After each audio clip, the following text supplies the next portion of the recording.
Foundation Stones to Happiness and Success. By James Allen. Editor's Preface. This is one of the last MSS. Written by James Allen. Like all his works, it is eminently practical. He never wrote theories, or for the sake of writing, or to add another to his many books, but he wrote when he had a message, and it became a message only when he had lived it out in his own life, and knew that it was good. Thus he wrote facts, which he had proven by practice.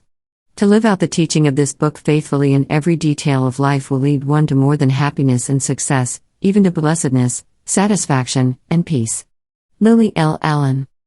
Bringaloo. Ilfracombe. England. Forward.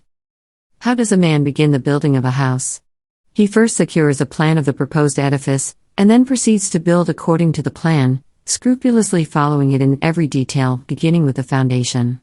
Should he neglect the beginning on a mathematical plan, his labor would be wasted, and his building, should it reach completion without tumbling to pieces, would be insecure and worthless. The same law holds good in any important work. The right beginning and first essential is a definite mental plan on which to build. Nature will have no slipshod work, no slovenliness, and she annihilates confusion, or rather, confusion is in itself annihilated. Order, definiteness, purpose, eternally prevail, and he who in his operations ignores these mathematical elements at once deprives himself of substantiality, completeness, happiness, and success. James Allen. 1. Right principles. It is wise to know what comes first, and what to do first.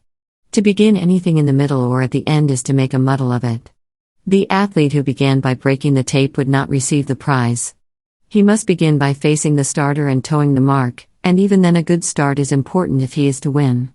The pupil does not begin with algebra and literature, but with counting and ABC. So in life, the businessmen who begin at the bottom achieve the more enduring success, and the religious men who reach the highest heights of spiritual knowledge and wisdom are they who have stooped to serve a patient apprenticeship to the humbler tasks, and have not scorned the common experiences of humanity, or overlooked the lessons to be learned from them. The first things in a sound life, and therefore, in a truly happy and successful life, are right principles. Without right principles to begin with, there will be wrong practices to follow with, and a bungled and wretched life to end with. All the infinite variety of calculations which tabulate the commerce and science of the world, come out of the 10 figures, all the hundreds of thousands of books which constitute the literature of the world, and perpetuate its thought and genius, are built up from the 26 letters. The greatest astronomer cannot ignore the 10 simple figures. The profoundest man of genius cannot dispense with the 26 simple characters. The fundamentals in all things are few and simple, yet without them there is no knowledge and no achievement. The fundamentals, the basic principles, in life, or true living, are also few and simple, and to learn them thoroughly, and study how to apply them to all the details of life, is to avoid confusion, and to secure a substantial foundation for the orderly building up of an invincible character and a permanent success, and to succeed in comprehending those principles and their innumerable ramifications in the labyrinth of conduct, is to become a master of life. The first principles in life are principles of conduct. To name them is easy. As mere words they are on all men's lips, but as fixed sources of action, admitting of no compromise, few have learned them.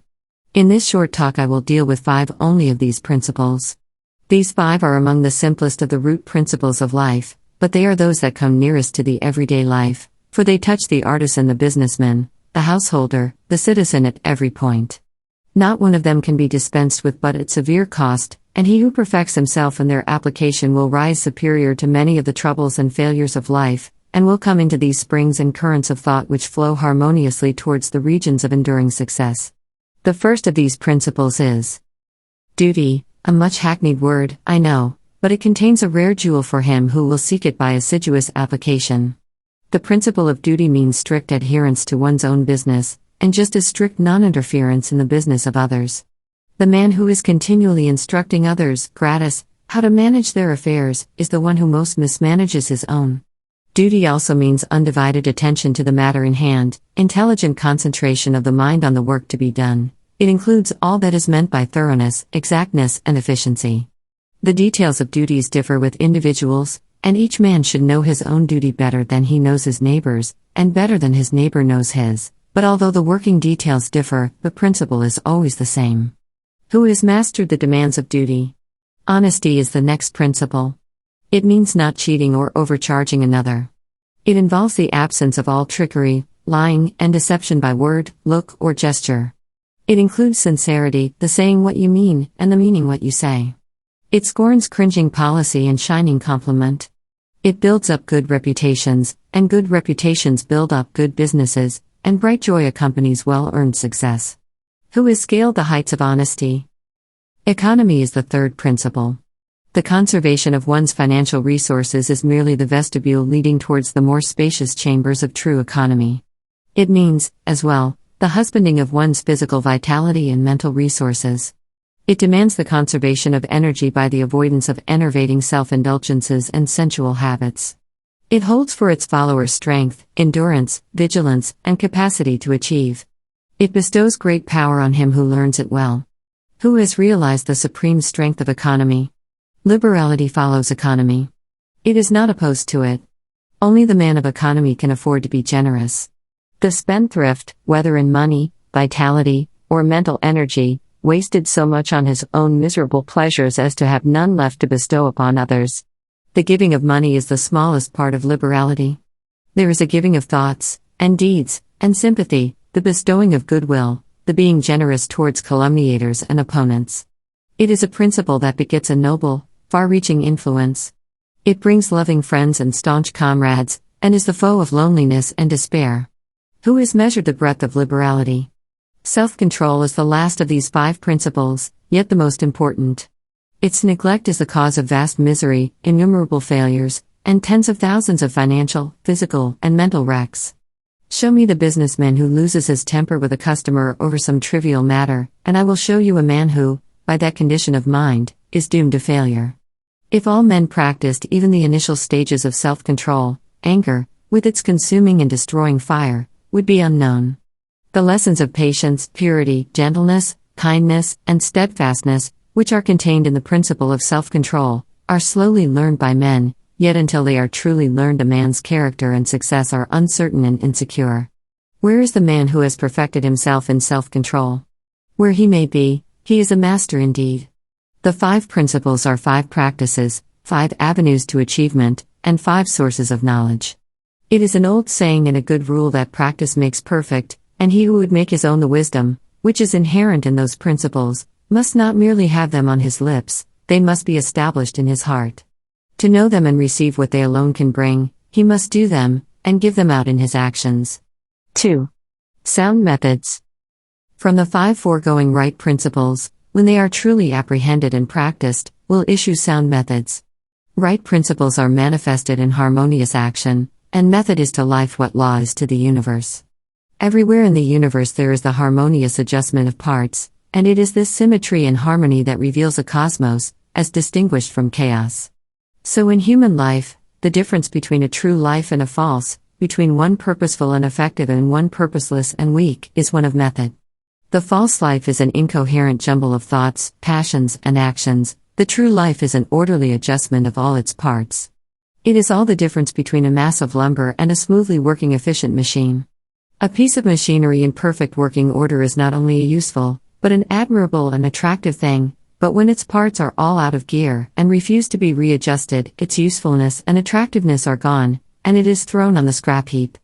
Likewise, a life perfectly adjusted in all its parts so as to achieve the highest point of efficiency, is not only a powerful, but an excellent and beautiful thing, whereas a life confused, inconsistent, discordant, is a deplorable exhibition of wasted energy.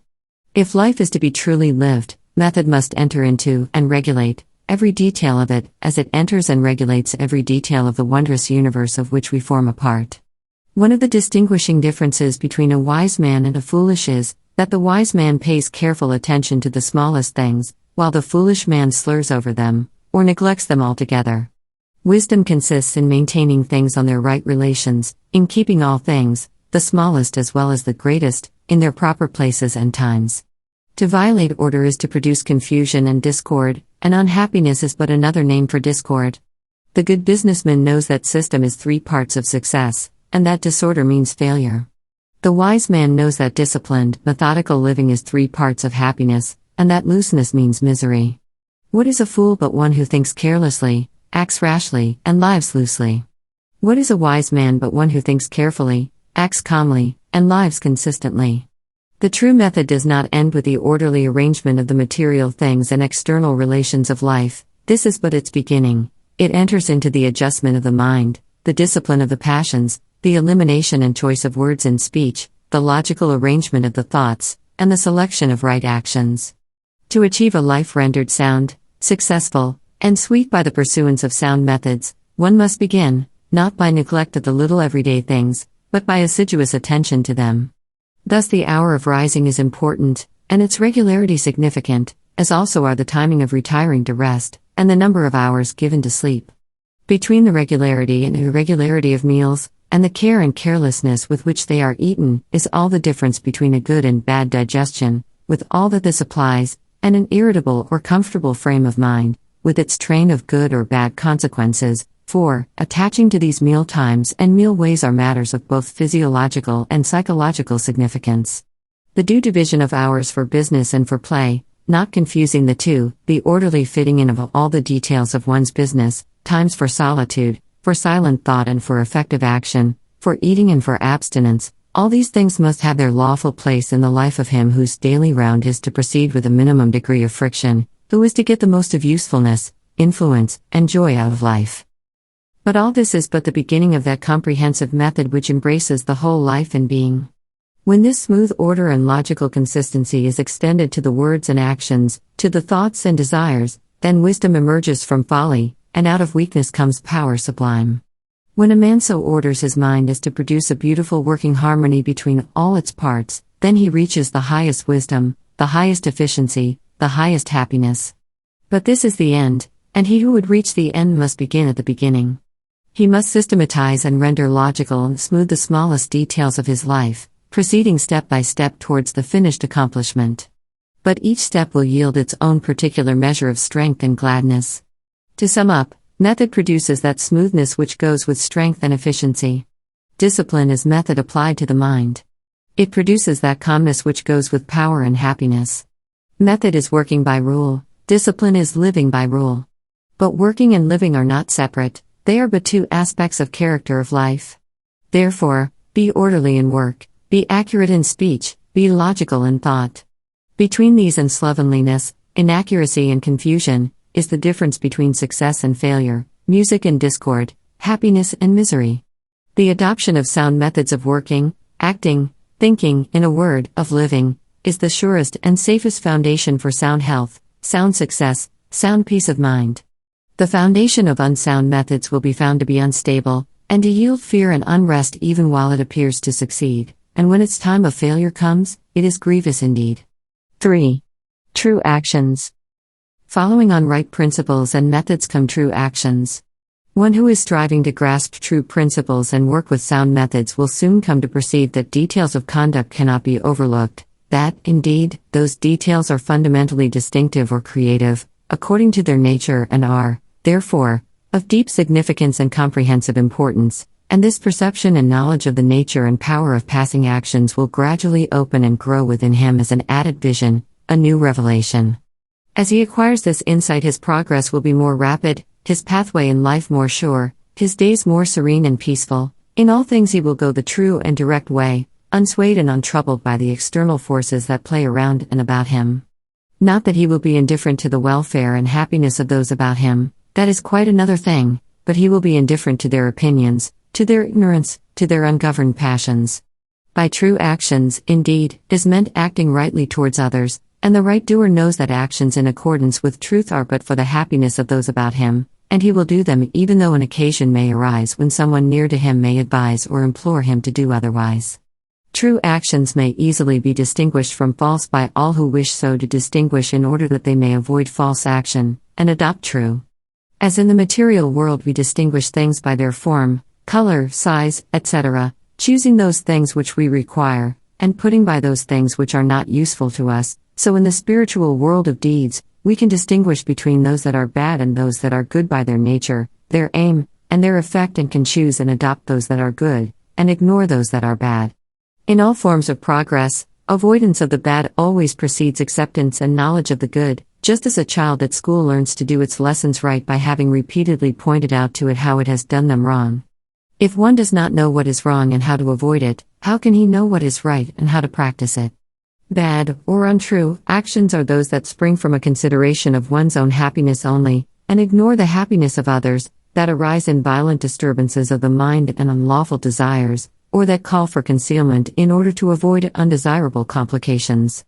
Good or true actions are those that spring from a consideration for others, that arise in calm reason and harmonious thought framed on moral principles, or that will not involve the doer in shameful consequences if brought into the full light of day. The right doer will avoid those acts of personal pleasure and gratification which by their nature bring annoyance, pain, or suffering to others, no matter how insignificant those actions may appear to be. He will begin by putting away these. He will gain a knowledge of the unselfish and true by first sacrificing the selfish and untrue. He will learn not to speak or act in anger or envy or resentment, but will study how to control his mind, and will restore it to calmness before acting, and, most important of all, he will avoid, as he would the drinking of deadly poison, those acts of trickery, deceit, double-dealing, in order to gain some personal profit of advantage, and which lead, sooner or later, to exposure and shame for the doer of them. If a man is prompted to do a thing which he needs to conceal, and which he would not lawfully and frankly defend if it were examined of witness, he should know by that it is a wrong act and therefore to be abandoned without a further moment's consideration. The carrying out of this principle of honesty and sincerity of action, too, will further lead him into such a path of thoughtfulness and right doing as will enable him to avoid doing those things which would involve him in the deceptive practices of other people. Before signing papers or entering into verbal or written arrangements, or engaging himself to others in any way at their request, particularly if they be strangers, he will first inquire into the nature of the work or undertaking, and so, enlightened, he will know exactly what to do, and will be fully aware of the import of his action. To the right doer, thoughtlessness is a crime. Thousands of actions done with good intent lead to disastrous consequences because they are acts of thoughtlessness, and it is well said that the way to hell is paved with good intentions. The man of true actions is, above all things, thoughtful. Be ye therefore wise as serpents and harmless as doves. The term thoughtlessness covers a wide field in the realm of deeds. It is only by increasing in thoughtfulness that a man can come to understand the nature of actions, and can, thereby, acquire the power of always doing that which is right. It is impossible for a man to be thoughtful and act foolishly. Thoughtfulness embraces wisdom. It is not enough that an action is prompted by a good impulse or intention. It must arise in thoughtful consideration if it is to be a true action, and the man who wishes to be permanently happy in himself and a power for good to others must concern himself only with true actions. "I did it with the best of intentions" is a poor excuse from one who has thoughtlessly involved himself in the wrongdoing of others. His bitter experience should teach him to act more thoughtfully in the future. True actions can only spring from a true mind, and therefore while a man is learning to distinguish and choose between the false and the true, he is correcting and perfecting his mind, and is thereby rendering it more harmonious and felicitous, more efficient and powerful. As he acquires the inner eye to clearly distinguish the right in all the details of life, and the faith and knowledge to do it, he will realize that he is building the house of his character and life upon a rock which the winds of failure and the storms of persecution can never undermine. 4. True speech. Truth is known by practice only. Without sincerity there can be no knowledge of truth, and true speech is the beginning of all sincerity. Truth in all its native beauty and original simplicity consists in abandoning and not doing all those things which are untrue, and in embracing and doing all those things which are true. True speech is therefore one of the elementary beginnings in the life of truth. Falsehood, and all forms of deception, slander and all forms of evil speaking, these must be totally abandoned and abolished before the mind can receive even a small degree of spiritual enlightenment. The liar and slanderer is lost in darkness, so deep is his darkness that he cannot distinguish between good and evil, and he persuades himself that his lying and evil speaking are necessary and good, that he is thereby protecting himself and other people. Let the would-be student of higher things look to himself and beware of self-delusion. If he is given to uttering words that deceive, or to speaking evil of others, if he speaks in insincerity, envy, or malice, then he has not yet begun to study higher things. He may be studying metaphysics, or miracles, or psychic phenomena, or astral wonders. He may be studying how to commune with invisible beings, to travel invisibly during sleep, or to produce curious phenomena. He may even study spirituality theoretically as a mere book study, but if he is a deceiver and a backbiter, the higher life is hidden from him. For the higher things are these: uprightness, sincerity, innocence, purity, kindness, gentleness, faithfulness, humility, patience, pity, sympathy, self-sacrifice, joy, goodwill, love, and he who would study them, know them, and make them his own, must practice them. There is no other way. Lying and evil speaking belong to the lowest forms of spiritual ignorance, and there can be no such thing as spiritual enlightenment while they are practiced. Their parents are selfishness and hatred. Slander is akin to lying, but it is even more subtle, as it is frequently associated with indignation, and by assuming more successfully the appearance of truth, it ensnares many who would not tell a deliberate falsehood. For there are two sides to slander: there is the making of repeating of it, and there is the listening to it and acting upon it. The slanderer would be powerless without a listener. Evil words require an ear that is receptive to evil in which they may fall, before they can flourish. Therefore he who listens to a slanderer, who believes it, and allows himself to be influenced against the person whose character and reputation are defamed, is in the same position as the one who framed or repeated the evil report. The evil speaker is a positive slanderer, the evil listener is a passive slanderer. The two are cooperators in the propagation of evil. Slander is a common vice and a dark and deadly one. An evil report begins in ignorance, and pursues its blind way in darkness. It generally takes its rise in a misunderstanding.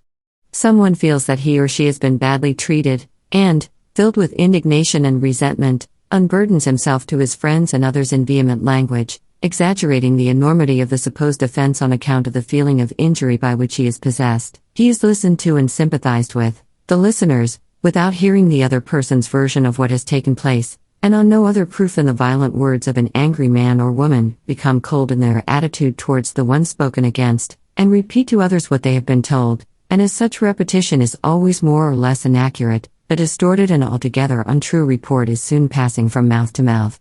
It is because slander is such a common vice that it can work the suffering and injury that it does. It is because so many, not deliberate wrongdoers and unconscious of the nature of the evil into which they so easily fall, are ready to allow themselves to be influenced against one whom they have hitherto regarded as honorable, that an evil report can do its deadly work. Yet its work is only amongst those who have not altogether acquired the virtue of true speech, the cause of which is a truth-loving mind. When one who has not entirely freed himself from repeating or believing an evil report about another, hears of an evil report about himself, his mind becomes aflame with burning resentment, his sleep is broken and his peace of mind is destroyed. He thinks the cause of all his suffering is in the other man and what that man has said about him, and is ignorant of the truth that the root and cause of his suffering lies in his own readiness to believe an evil report about another. The virtuous man, he who has attained to true speech, and whose mind is sealed against even the appearance of evil speaking, cannot be injured and disturbed about any evil reports concerning himself, and although his reputation may for a time be stained in the minds of those who are prone to suggestions of evil, his integrity remains untouched and his character unsoiled, for no one can be stained by the evil deeds of another, but only by his own wrongdoing. And so, through all misrepresentation, misunderstanding, and contumely, he is untroubled and unrevengeful, his sleep is undisturbed, and his mind remains in peace. True speech is the beginning of a pure, wise and well-ordered life. If one would attain to purity of life, if he would lessen the evil and suffering of the world, let him abandon falsehood and slander in thought and word, let him avoid even the appearance of these things, for there are no lies and slanders so deadly as those which are half-truths, and let him not be a participant in evil speaking by listening to it. Let him also have compassion on the evil speaker, knowing how such a one is binding himself to suffering and unrest, for no liar can know the bliss of truth, no slanderer can enter the kingdom of peace. By the words which he utters is a man's spiritual condition declared, by these also is he finally and infallibly adjudged, for as the divine master of the Christian world has declared, by thy words shalt thou be justified, and by thy words shalt thou be condemned. 5. Equal-mindedness. To be equally minded is to be peacefully minded, for a man cannot be said to have arrived at peace who allows his mind to be disturbed and thrown off the balance by occurrences. The man of wisdom is dispassionate, and meets all things with the calmness of a mind in repose and free from prejudice. He is not a partisan, having put away passion, and he is always at peace with himself and the world, not taking sides nor defending himself, but sympathizing with all. The partisan is so convinced that his own opinion and his own side is right, and all that goes contrary to them is wrong, that he cannot think there is any good in the other opinion and the other side. He lives in a continual fever of attack and defense, and has no knowledge of the quiet peace of an equal mind. The equal-minded man watches himself in order to check and overcome even the appearance of passion and prejudice in his mind, and by so doing he develops sympathy for others, and comes to understand their position and particular state of mind, and as he comes to understand others, he perceives the folly of condemning them and opposing himself to them. Thus there grows up in his heart a divine charity which cannot be limited, but which is extended to all things that live and strive and suffer. When a man is under the sway of passion and prejudice, he is spiritually blind. Seeing nothing but good in his own side, and nothing but evil in the other, he cannot see anything as it really is, not even his own side, and not understanding himself, he cannot understand the hearts of others, and thinks it is right that he should condemn them. Thus there grows up in his heart a dark hatred for those who refuse to see with him and who condemn him in return. He becomes separated from his fellow men, and confines himself to a narrow torture chamber of his own making. Sweet and peaceful are the days of the equal-minded man, fruitful in good, and rich in manifold blessings. Guided by wisdom, he avoids those pathways which lead down to hatred and sorrow and pain, and takes those which lead up to love and peace and bliss. The occurrences of life do not trouble him, nor does he grieve over those things which are regarded by mankind as grievous, but which must befall all men in the ordinary course of nature. He is neither elated by success nor cast down by failure. He sees the events of his life arrayed in their proper proportions, and can find no room for selfish wishes or vain regrets, for vain anticipations and childish disappointments. And how is this equal-mindedness, this blessed state of mind and life, acquired? Only by overcoming oneself, only by purifying one's own heart. For the purification of the heart leads to unbiased comprehension leads to equal-mindedness, and equal-mindedness leads to peace. The impure man is swept helplessly away on the waves of passion, the pure man guides himself into the harbor of rest. The fool says, "I have an opinion," the wise man goes about his business. 6. Good results. A considerable portion of the happenings of life comes to us without any direct choosing on our part, and such happenings are generally regarded as having no relation to our will or character, but as appearing fortuitously, as occurring without a cause. Thus one is spoken of as being lucky, and another unlucky, the inference being that each has received something which he never earned, never caused. Deeper thought and a clearer insight into life convinces us, however, that nothing happens without a cause, and that cause and effect are always related in perfect adjustment and harmony. This being so, every happening directly affecting us is intimately related to our own will and character, is, indeed, an effect justly related to a cause having its seat in our consciousness. In a word, involuntary happenings of life are the results of our own thoughts and deeds. This, I admit, is not apparent on the surface, but what fundamental law, even in the physical universe, is so apparent? If thought, investigation, and experiment are necessary to the discovery of the principles which relate one material atom to another, even so are they imperative to the perception and understanding of the mode of action which relate one mental condition to another, and such modes, such laws, are known by the right doer, by him who has acquired an understanding mind by the practice of true actions. We reap as we sow. Those things which come to us, though not by our own choosing, are by our causing. The drunkard did not choose the delirium tremens or insanity which overtook him, but he caused it by his own deeds. In this case the law is plain to all minds, but where it is not so plain, it is nonetheless true.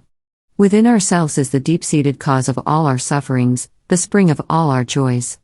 Alter the inner world of thoughts, and the other world of events will cease to bring you sorrow. Make the heart pure, and to you all things will be pure, all occurrences happy and in true order. Within yourselves deliverance must be sought. Each man his prison makes. Each hath such lordship as the loftiest ones. Nay, for with powers above, around, below. As with all flesh and whatsoever lives. Act maketh joy or woe.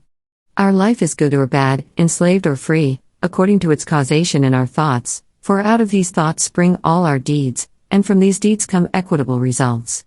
We cannot seize good results violently, like a thief, and claim and enjoy them, but we can bring them to pass by setting in motion the causes within ourselves. Men strive for money, sigh for happiness, and would gladly possess wisdom, yet fail to secure these things, while they see others to whom these blessings appear to come unbidden. The reason is that they have generated causes which prevent the fulfillment of their wishes and efforts. Each life is a perfectly woven network of causes and effects, of efforts, or lack of efforts, and results, and good results can only be reached by initiating good efforts, good causes. The doer of true actions, who pursues sound methods, grounded on right principles, will not need to strive and struggle for good results. They will be there as the effects of his righteous rule of life. He will reap the fruit of his own actions, and the reaping will be in gladness and peace.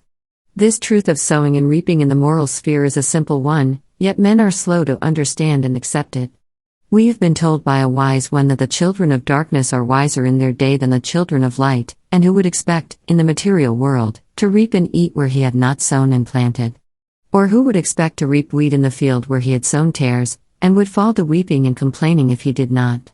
Yet this is just what men do in the spiritual field of mind and deed.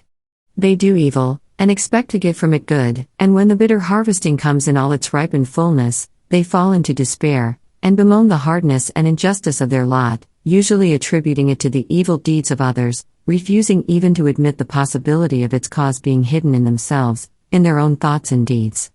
The children of light, those who are searching for the fundamental principles of right living, with a view to making themselves into wise and happy beings, must train themselves to observe this law of cause and effect in thought, word and deed, as implicitly and obediently as the gardener obeys the law of sowing and reaping.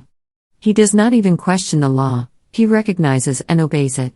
When the wisdom which he instinctively practices in his garden, is practiced by men in the garden of their minds, when the law of the sowing of deeds is so fully recognized that it can no longer be doubted or questioned, then it will be just as faithfully followed by the sowing of those actions which will bring about a reaping of happiness and well-being for all. As the children of matter obey the laws of matter, so let the children of spirit obey the laws of spirit, for the law of matter and the law of spirit are one, they are but two aspects of one thing, the outworking of one principle in opposite directions. If we observe right principles, or causes, wrong effects cannot possibly accrue. If we pursue sound methods, no shoddy thread can find its way into the web of our life, no rotten brick enter into the building of our character to render it insecure, and if we do true actions, what but good results can come to pass? For to say that good causes can produce bad effects is to say that nettles can be reaped from a sowing of corn. He who orders his life along the moral lines thus briefly enunciated, will attain to such a state of insight and equilibrium as to render him permanently happy and perennially glad. All his efforts will be seasonally planted, all the issues of his life will be good, and though he may not become a millionaire, as indeed he will have no desire to become such, he will acquire the gift of peace, and true success will wait upon him as its commanding master.